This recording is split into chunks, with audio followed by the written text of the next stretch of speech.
Okay, so something I've been working on recently is trying to get up my pieces to as good a musical standard as possible. Now, what does this entail? Uh, of course, when I'm playing my pieces, just playing them through without too much effort, there is some amount of musical quality that does come out. But I acknowledge the fact that this is not nearly enough.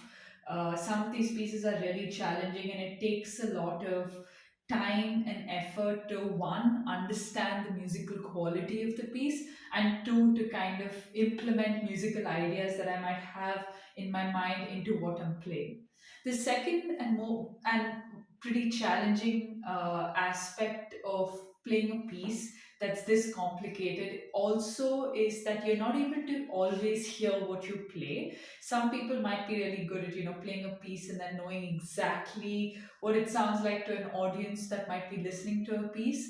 I personally don't find it that easy. There are several times when I've played a piece and then recorded myself and realized that in my head it sounds very different to what it actually, the sound that actually ends up being projected from this instrument. So, I've been spending time just perfecting each bar of music to as good a musical quality as possible. Now, remember, I'm working on individual bars, so this sometimes takes a really long time, and it's even possible that by the time I do my examination, I might not have done this process for every bar, but it is important for me to at least give it a try, and it might just get easier over a period of time, or if I do it for a few bars of a piece, the rest of the bars I'm kind of able to replicate the same model. Whatever it is, I have to do it bar by bar to make sure that it's as musical as possible. There are times that I might spend as much as an hour to an hour and 15 minutes on just one bar, and I'm allowing myself that time. Okay, so this is Amy Beach's ballad, opus number 6. I have done a lot of videos about it. I have practiced the entire piece, and now I'm just working on this particular process that I mentioned. So, for this, I think I'm just going to pick a bar at random. So, maybe I'm just going to flip through the pages and point to a random bar and work on it.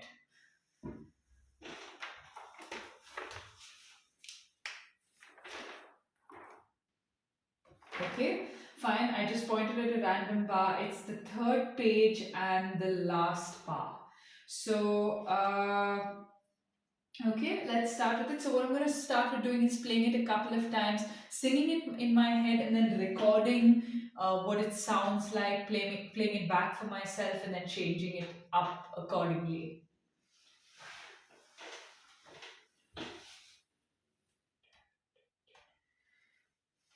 So I might even play hands separately a few times just to make sure that each hand, each note is bringing out the musical quality that I have in mind.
Okay, a potential problem I've already kind of spotted is this connects this.